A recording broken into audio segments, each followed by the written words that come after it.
a annoncé que les travaux de génie civil du projet hydraulique de Koïcha sont achevés à 70%.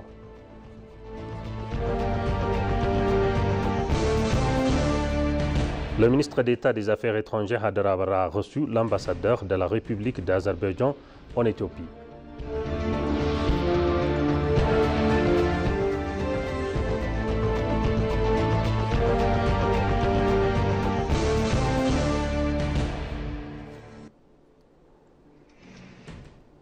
Bienvenue chers téléspectateurs pour notre journal d'aujourd'hui présenté par Moubarak Moussa. Le Premier ministre Abiy Ahmed a annoncé que les travaux de génie civil du projet hydroélectrique de Koïcha sont achevés à 70%. Dans un message publié sur sa page des réseaux sociaux, le Premier ministre Abiy Ahmed a indiqué que les 100 premiers jours de l'examen des performances macroéconomiques de l'exercice 2018 ont débuté hier par une visite du projet hydroélectrique de Koïcha. Le projet a enregistré des projets notables depuis sa précédente visite, a noté le Premier ministre Abiy Ahmed, précisant que la hauteur du barrage a atteint 128 mètres et que le total des travaux de génie civil a atteint 70%. Il a ajouté que cette réussite témoigne de nos efforts incessants pour sécuriser nos sources d'approvisionnement énergétique.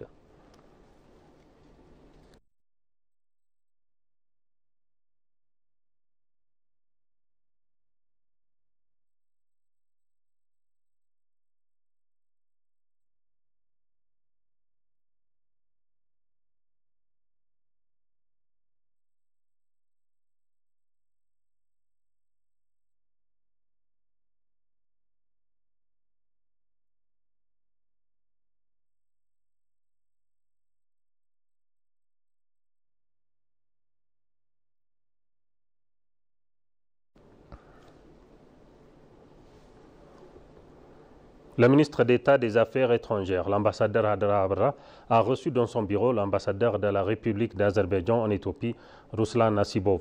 Au cours de cet entretien, Haydara a souligné l'importance de renforcer les relations bilatérales en plein essor entre les deux pays. Le ministre d'État a exprimé la volonté de l'Éthiopie d'approfondir sa coopération avec l'Azerbaïdjan dans de nombreux domaines, notamment le commerce et l'investissement, la prestation de services publics, l'éducation, le tourisme, les énergies renouvelables et l'agriculture. Il a également invité les investisseurs et les entreprises azerbaïdjanais à profiter des opportunités d'investissement favorables offertes par les vastes réformes économiques menées par l'Éthiopie. L'ambassadeur Ruslan Nasibov a affirmé la volonté de son pays de poursuivre le développement de ses relations multidimensionnelles avec l'Éthiopie. Les deux parties ont également échangé leurs points de vue sur des questions régionales et internationales d'intérêt commun.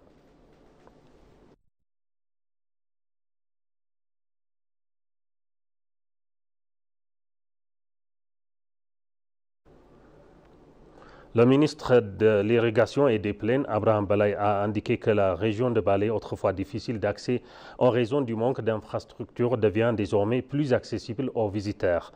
Il a jugé encourageant de voir le gouvernement actuel mener à bien des projets de développement dans un esprit d'unité clairement aux dirigeants précédents. Il a affirmé qu'un pays doit apprendre à progresser grâce à tel changement générationnel, ajoutant que nous pouvons faire progresser le pays en nous aimant et en nous respectant mutuellement. Il a ajouté que l'hébergement confortable et les zones de loisirs construits et lancés sous la direction du Premier ministre Abiy Ahmed ainsi que les vastes projets d'infrastructures d'irrigation nous permettront d'exploiter judicieusement les ressources naturelles. Il a en outre expliqué que l'avenir, nous devons travailler ensemble dans un esprit de respect, combler les lacunes et renforcer nos capacités.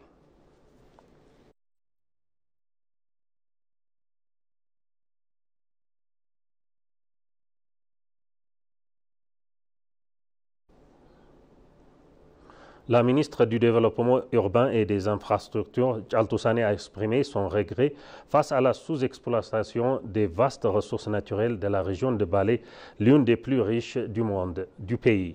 Elle a dévoilé que sa récente visite lui a permis de constater l'abondance et la diversité des richesses locales, reconnaissant qu'elle ne connaissait auparavant Balé que par sa nom. Selon elle, la région recèle un potentiel immense capable de soutenir non seulement ses habitants, mais aussi une grande partie de l'Éthiopie grâce à ses ressources agricoles, touristiques et naturelles encore inexploitées. indiqué que la vision du Premier ministre Abiy Ahmed à propos de Balé diffère de celle que beaucoup partageaient auparavant, car il a su mettre en lumière les opportunités économiques et écologiques qui renferment cette région stratégique. Elle a ajouté que les dirigeants actuels ont la chance de participer à une œuvre historique en construisant les bases d'un développement durable qui profitera aux générations futures.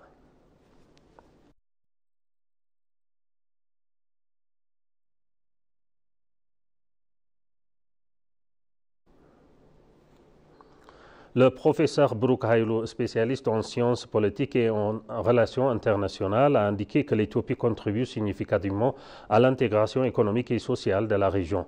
Dans son entretien avec la radio à 1097.1, le professeur Brouk Haïlou a noté que l'Éthiopie promeut l'africanisme depuis des siècles et avait largement contribué à la paix de la région. Il a souligné que les grands projets visant à aider l'Éthiopie à surmonter son retard actuel bénéficieraient également aux pays voisins, expliquant que la croissance et la paix en Éthiopie jouent un rôle important dans tous les pays voisins. Il a également affirmé qu'il est possible d'accroître les capacités économiques en réduisant le chômage et en développant de grands projets. Il a indiqué que l'Éthiopie renforce son engagement en faveur de l'intégration régionale en accueillant des étudiants somaliens, soudanais et de divers pays voisins dans le secteur de l'éducation.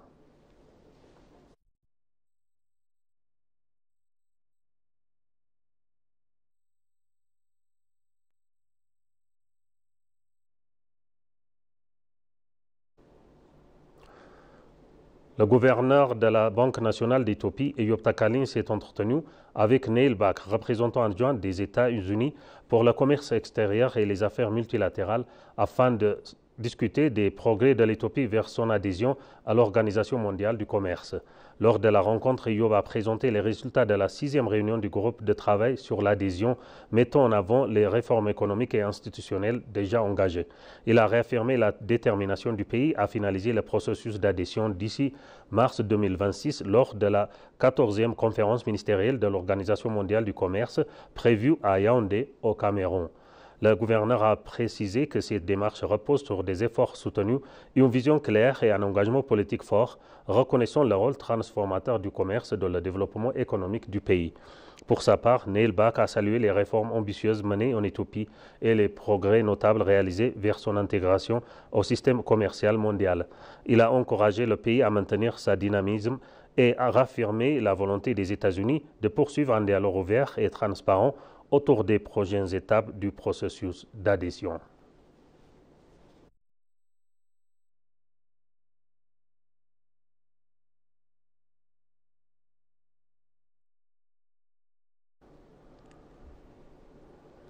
La vice-présidente de la Commission de l'Union africaine, Salma Malika Haddadi, a réaffirmé que le principal atout concurrentiel de l'Afrique repose sur le dynamisme, la créativité, la capacité d'action et sa jeunesse innovante et active dans tous les secteurs.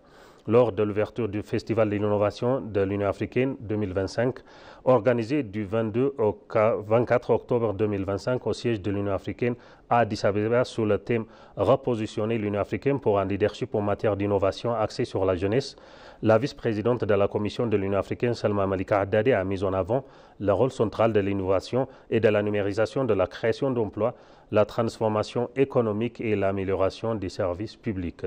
Haddadi a insisté sur le fait que soutenir les jeunes par la formation, la technologie et l'accès aux plateformes n'est pas seulement un geste d'inclusion, mais un investissement stratégique dans l'avenir du continent.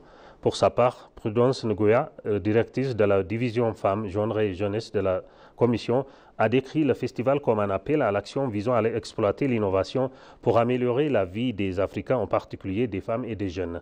Elle a souligné que le festival sert de plateforme clé pour renforcer la contribution des jeunes à la transformation du continent et encourager les partenariats stratégiques avec eux dans la conception des solutions africaines de demain.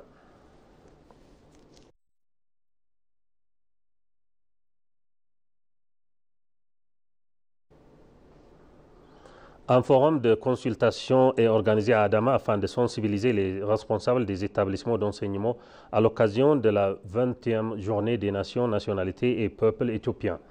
Le chef adjoint du secrétariat de la Chambre de la Fédération, Balay Oudsha, a également indiqué que la diversité devrait être gérée de manière responsable pour construire et développer le pays.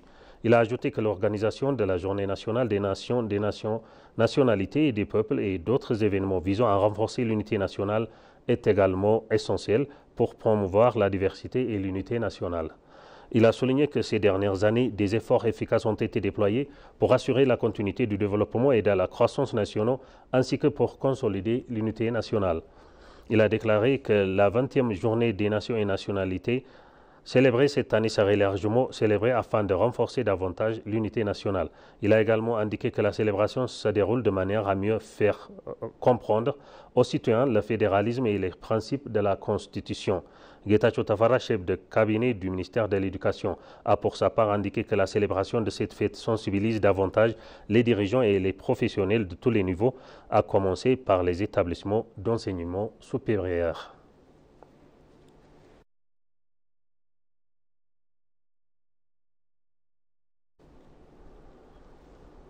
Chers téléspectateurs, on vous rappelle les titres principaux. Le Premier ministre Abiy a annoncé que les travaux de génie civil du projet hydroélectrique de Koïcha sont achevés à 70%.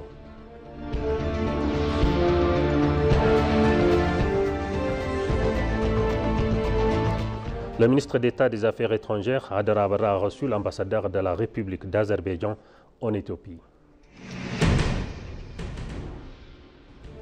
Chers téléspectateurs, ainsi s'achève notre journal d'aujourd'hui, présenté par Moubarak Moussa. Merci de nous avoir suivis. Excellente suite de programme. Bonne journée.